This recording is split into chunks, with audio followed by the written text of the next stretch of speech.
नमस्कार, मैं हूं दीपाली राणा। आप देख रहे हैं योर मनी। पर्सनल फाइनेंस से जुड़ा हमारा स्पेशल शो जो हर रोज हम आपके लेकर आते हैं ताकि आपको निवेश के गुर सिखा सकें और आप अपने इन्वेस्टमेंट रिलेटेड, पोर्टफोलियो रिलेटेड सभी क्वेरीज हमारे एक्सपर्ट से पूछ सकें ताकि आप बेहतर फाइनेंशियल प्लानिंग कर सकें अपने फ्यूचर गोल्स के लिए। आप कैसे शामिल हो सकते हैं शो में? सबसे पहले तो वो तरीका आप नोट कर लीजिए। आप ईमेल के थ्रू, व्हाट्सएप के थ्रू, साथ साथ सोशल मीडिया प्लेटफॉर्म्स के थ्रू आ सकते हैं शो में। तरीका बेहद आसान है। आप अपने सवाल हमें लिख भेजिए yourmoney@nwt.com पर। इसके अलावा आप अपने क्वेश्चन हम तक पहुंचा सकते हैं व्हाट्सएप के थ्रू। 7045220000 हमारा व्हाट्सएप नंबर है।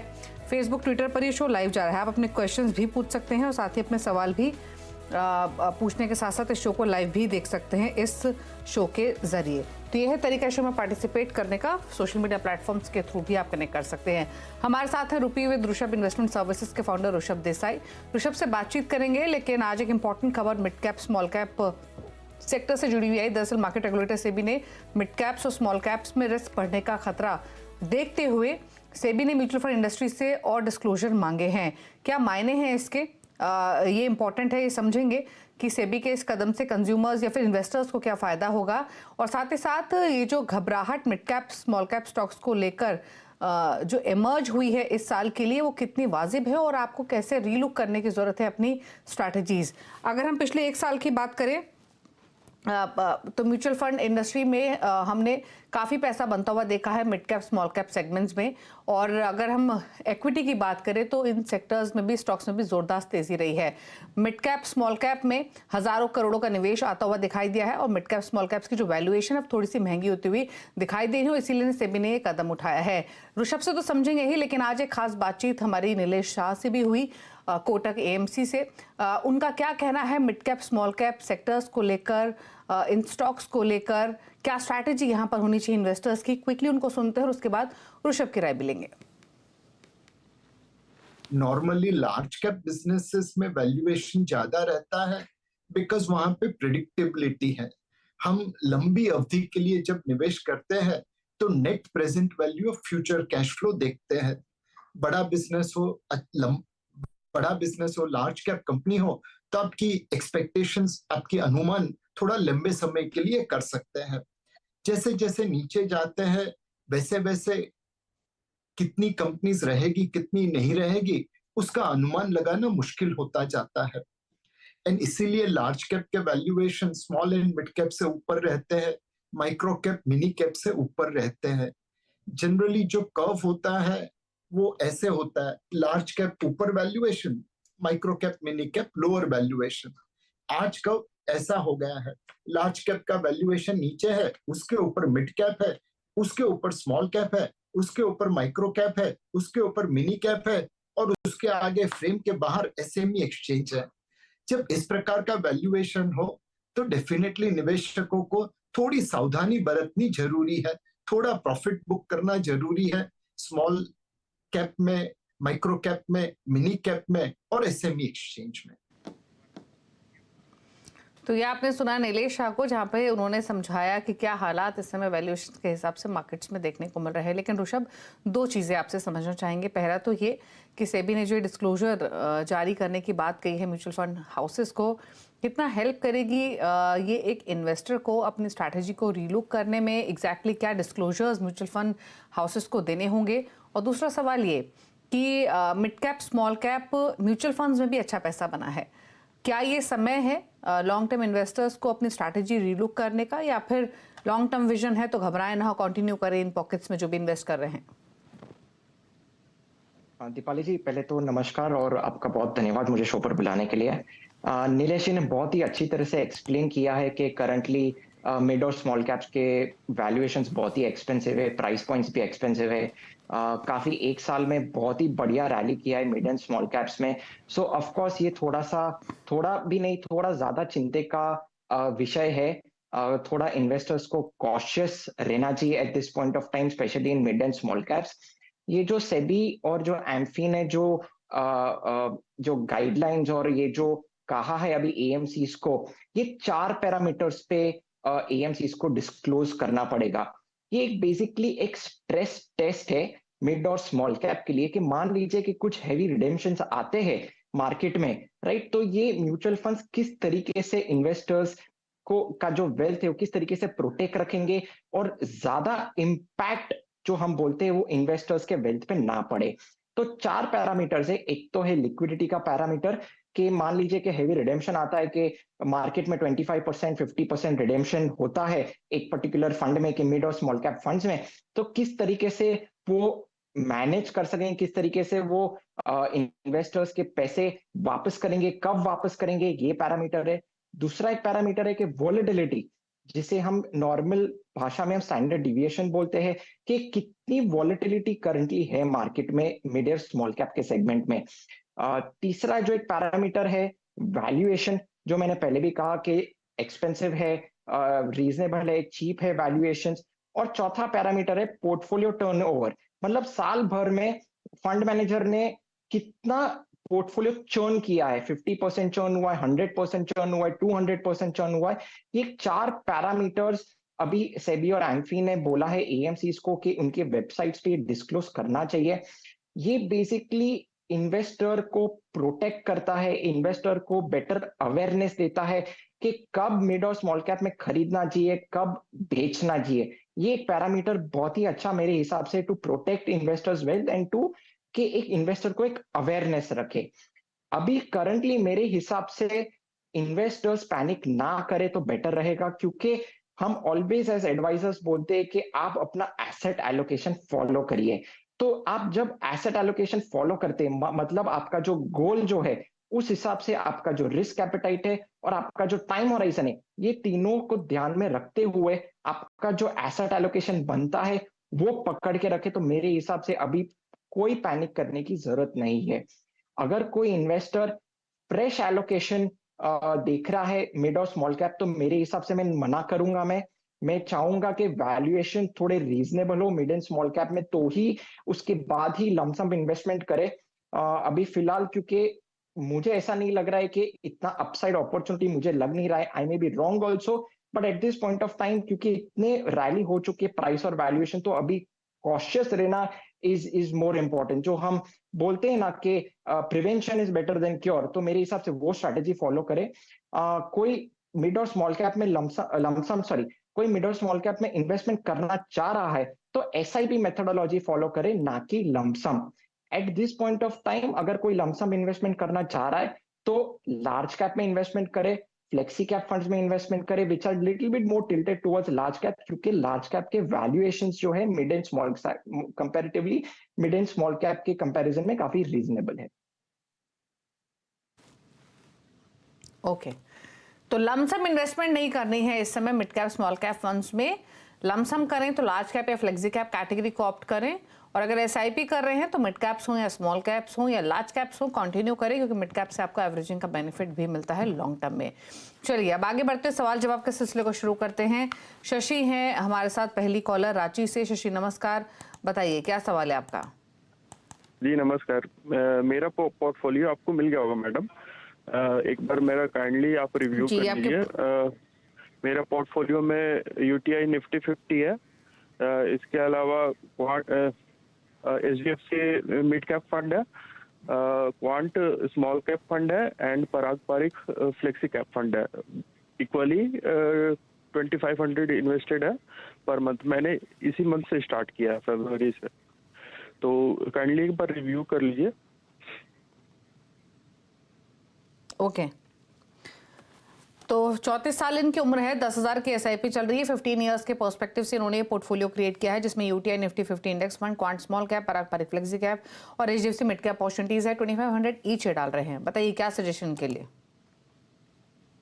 दीपाली जी, पहले तो उनके सारे फंड्स बहुत ही अच्छे क्वालिटी के हैं, काफी अच्छे से वेल बैलेंस्ड और वेल डाइवर्सिफाइड पोर्टफोलियो है। उनके पोर्टफोलियो में large cap, mid cap, small cap का जो एक्सपोजर है बहुत ही अच्छे से स्प्रेड आउट है, तो मेरे हिसाब से उनको कोई जरूरत नहीं है कुछ चेंज करने की। कंटिन्यू रखे द वे इट इज।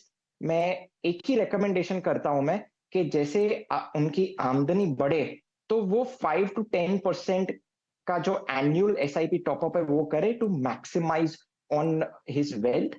और एक from a calculation point of view में बता दे रहा हूं, अगर मैं 12% CAGR रिटर्न्स में पकड़ रहा हूं इक्विटी फॉर 15 इयर्स उनके पोर्टफोलियो में, तो जो उनका 10,000 रुपीज का जो एसआईपी है वो करीबन 50 लाख रुपीज वो इकट्ठा कर पा रहे हैं। ओके, चलिए, तो ये रहा सजेशन आपके पोर्टफोलियो को लेकर। 50 लाख के आसपास की राशि एक्यूमुलेट कर लेंगे, धीरे धीरे एसआईपी अमाउंट को बढ़ाते रहिए, ये स्ट्रैटेजी रखें। बात करते हैं अब ललित की। ईमेल के थ्रू इन्होंने सवाल भेजा है। वेस्ट अफ्रीका से, 47 ईयर्स इनकी एज है, 55,000 की एसआईपी चल रही है, 2.3 लाख है पोर्टफोलियो की वैल्यू। जानना चाहते हैं क्या करें, पोर्टफोलियो कैसा है। साथ ही एक चीज़ और जानना चाहते हैं कि इमरजेंसी फंड को इनको क्रिएट करना है तो इक्विटी सेविंग फंड्स में क्या निवेश सही रहेगा। 10,000 के आसपास का निवेश करने का सोच रहे हैं। 9 साल में बच्चे के एजुकेशन के लिए 50 लाख, 11 साल में रिटायरमेंट के लिए 1.5 करोड़ का इनका टारगेट है। और साथ ही जो इनका पोर्टफोलियो है उसमें निपॉन इंडिया मल्टी कैप 10,000 रुपये महीना, पराग पारिक फ्लेक्सी कैप 10,000 रुपये महीना, UTI Nifty 50 index fund, SBI large mid cap fund में भी 8,000 ईच डाल रहे हैं। 6,000 पर मंथ है एसबीआई कॉन्ट्रा में, कोटक मल्टी एसेट में 5,000 per month, 4,000 each HDFC balance advantage और कोटक इमर्जिंग इक्विटी फंड में।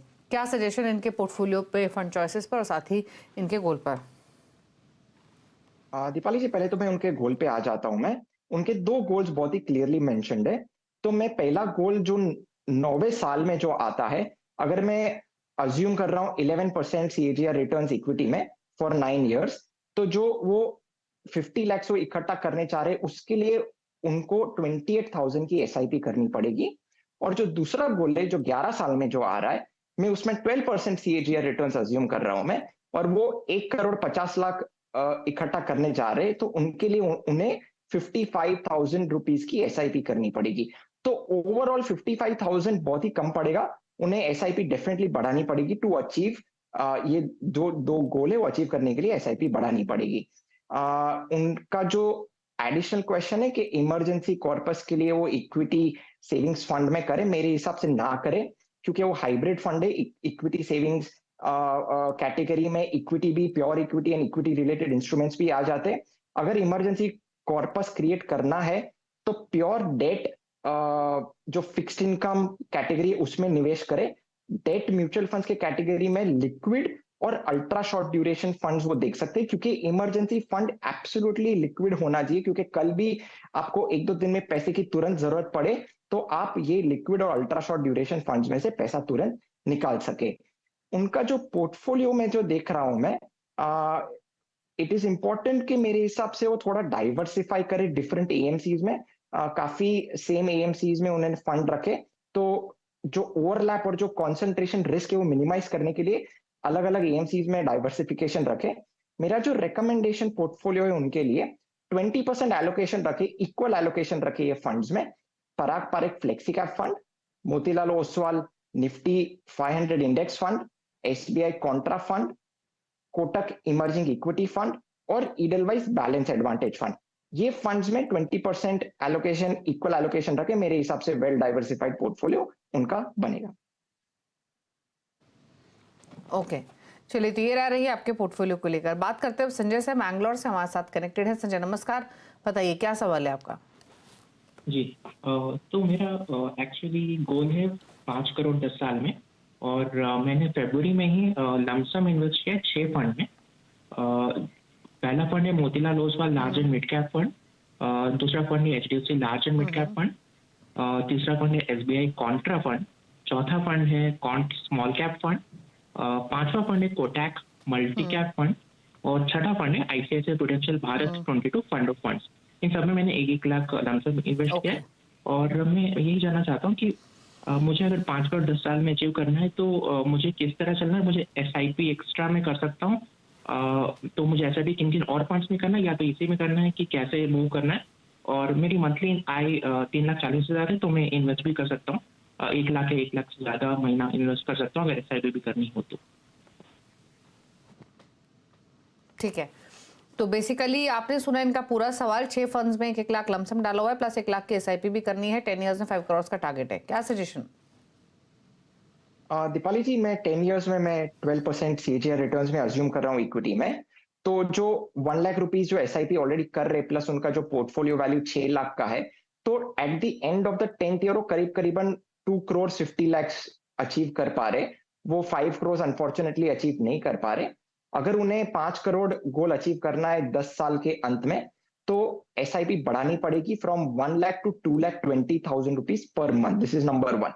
अगर वो 2,20,000 रुपीज एसआईपी उतना नहीं बढ़ा पा रहे, तो मेरे हिसाब से 10 to 20% एसआईपी एनुअल टॉपअप करे तो भी वो गोल अचीव कर पाएंगे।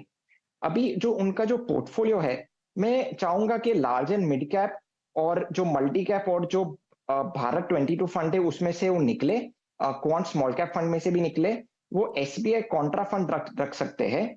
और उसके अलावा Parag Parekh flexi cap fund, Motilal Oswal Nifty 500 index fund, Edelweiss mid cap fund और डीएसपी स्मॉल कैप फंड रखे, इसमें 20% एलोकेशन ईच रखे, तो मेरे हिसाब से वेल डाइवर्सिफाइड पोर्टफोलियो बनेगा। क्योंकि हमें चाहिए कि पोर्टफोलियो थोड़ा सा फ्लेक्सिबल रहे, इसलिए flexi cap fund is very important कि एक के पोर्टफोलियो में रहे। ओके, चलिए, तो ये रही सजेशन आपके पोर्टफोलियो को लेकर। रुकने के साथ एक ब्रेक के लिए, ब्रेक के उस पर कुछ और क्वेश्चंस, जल्द वापस आते हैं। हमारे साथ मौजूद है मुंबई से प्रिया। नमस्कार, बताइए क्या सवाल है आपका? मॉर्निंग मैम, मैं प्रिया बात कर रही हूँ। मेरा सवाल था कि जैसे मैंने आपको मेल किया हुआ है कि मेरे कुछ SIP अभी चालू है और मैं 6 साल से कर रही हूँ, तो अराउंड 1 CR का मेरा कॉर्पस है। तो अगले 10 सालों में अगर मैं सिर्फ जो मैंने आपको पोर्टफोलियो भेजा है उसमें कितना कॉर्पस बन पाएगा, ये मेरा सवाल था। ओके, तो 1.25 लाख की SIP चल रही है, 1 करोड़ की पोर्टफोलियो वैल्यू ऑलरेडी हो चुकी है, 10 साल का होराइजन है। पराग पारिक फ्लेक्सी कैप 25,000 रुपये महीना, निपॉन इंडिया फ्लेक्सी कैप 15,000 रुपये महीना, निपॉन इंडिया स्मॉल कैप 25,000 रुपये महीना, 15,000 रुपये महीना है HDFC डिफेंस में, मेरे एसेट मिड कैप में 20,000 रुपये महीना, कैनरा बुक इमर्जिंग इक्विटी में 20,000 रुपये महीना। तो बताइए इनके फंड चॉइसेस प्लस इनके होराइजन पर आपकी राय, 10 ईयर्स में कितना कॉर्पस इकट्ठा कर लेंगे, कंसीडरिंग 1 करोड़ ऑलरेडी इकट्ठा हो चुका है? दीपाली जी, मैं 12% रिटर्न्स में अज्यूम कर रहा हूँ इक्विटी में। तो उनका जो SIP जो चल रहा है 1,20,000 पर मंथ, प्लस उनका जो पोर्टफोलियो वैल्यू है 1 करोड़ का, वो करीबन 5 करोड़ 89 लाख इकट्ठा कर पा रहे at the end of the 10th year. तो अच्छा खासा अमाउंट वो इकट्ठा कर पा रहे, तो मैं यही सजेस्ट करूंगा कि कंटिन्यू रखे, कुछ इसमें स्टॉप ना करे। दूसरी चीज, जो उनके जो पोर्टफोलियो के लेके जो मेरा जो सजेशन है, 2 फंड जो निपॉन इंडिया फ्लेक्सी कैप और Nippon India small cap same AMC से है, सेम AMC में वेंचर ना करे, थोड़ा सा अलग अलग AMCs में वेंचर करे टू अवॉइड ओवरलैप और concentration risk. Nippon India small cap में से रिडीम कर सकते हैं क्योंकि काफी बड़ा फंड है, तो थोड़ा सा जो मिड और स्मॉल कैप जो फंड्स होते हैं जो थोड़े मीडियम मॉडरेट AUM हो, तो शायद से बेटर रहेगा from churning and from returns point of view. जो उनके पास HDFC डिफेंस फंड है, वो एक थीमेटिक फंड है, काफी सिक्लिकल, काफी वॉलेटाइल फंड हो सकता है फ्यूचर में। SIP मेथोडोलॉजी उसमें शायद से काम ना करे, तो मेरे हिसाब से HDFC डिफेंस फंड से भी रिडीम करना चाहिए।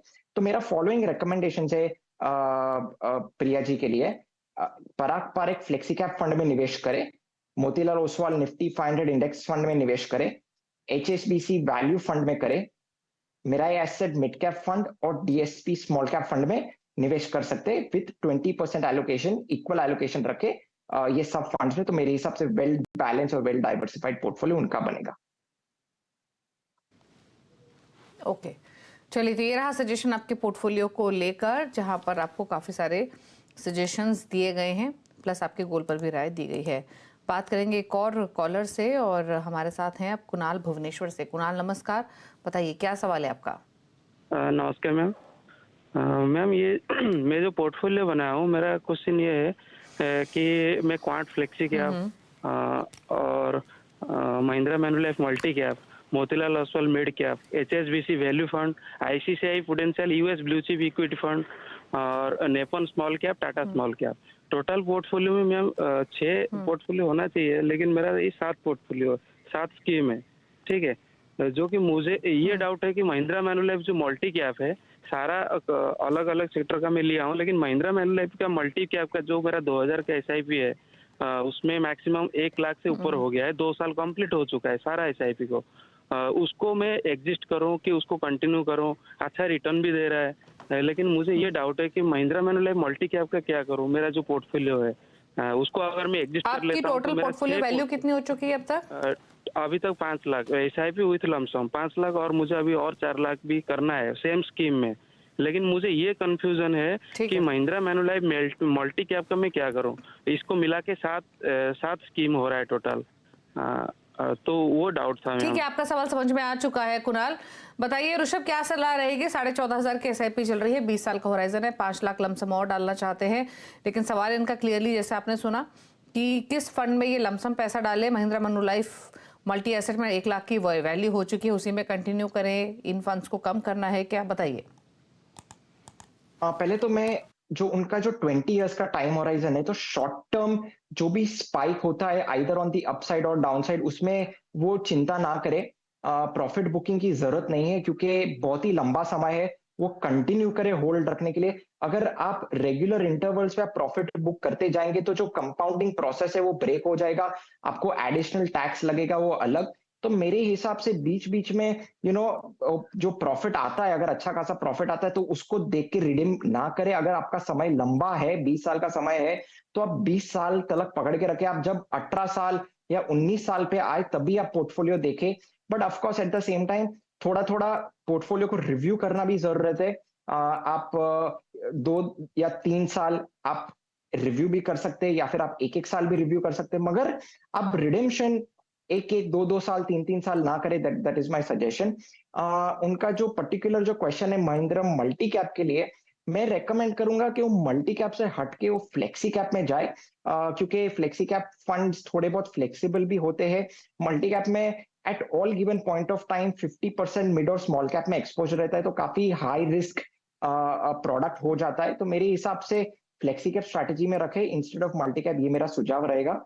उनके पास 2 स्मॉल कैप फंड है, 2 स्मॉल कैप फंड की जरूरत नहीं है, वो एक ही स्मॉल कैप फंड रखे, मेरे हिसाब से वो भी एकदम बेटर रहेगा। Number of funds is okay, but मैं फॉलोइंग रिकमेंडेशन ये करने चाह रहा हूं मैं। क्वांट फ्लेक्सी कैप फंड में 2,500 रुपीज की SIP रखे, पराग पालेक फ्लेक्सी कैप फंड में 2,500 की SIP रखे, HSBC वैल्यू फंड में 2,500 रुपीज की SIP रखे, Motilal Oswal mid cap fund 2,500, Tata small cap fund 2,500 और ICICI प्रूडेंशियल का जो US ब्लू चिप फंड है उसमें 2,000 रुपीज की SIP रखे। तो मेरे हिसाब से बहुत ही अच्छा ब्लेंड हो रहा है ग्रोथ और वैल्यू का, और हमने मिड और स्मॉल कैप को थोड़ा सा सेपरेट कर दिया है फंड्स के लिए from a better risk mitigation point of view. Okay, चलिए, तो ये रहा सजेशन आपके पोर्टफोलियो को लेकर, अकॉर्डिंगली आप चेंजेस कीजिए। चलिए, शो को समेटने का वक्त है। शुक्रिया ऋषभ शो में आने के लिए, सभी क्वेरीज को आंसर करने के लिए। जाते जाते आप ऋषभ के टॉप 4 फंड भी स्क्रीन पर देख सकते हैं। अगर आप कोई नई इन्वेस्टमेंट या पोर्टफोलियो क्रिएशन प्लान कर रहे हैं तो इन फंड चॉइसेस के साथ जा सकते हैं जो आपकी स्क्रीन पर हैं। इसी के साथ योर मनी में इतना ही। नमस्कार।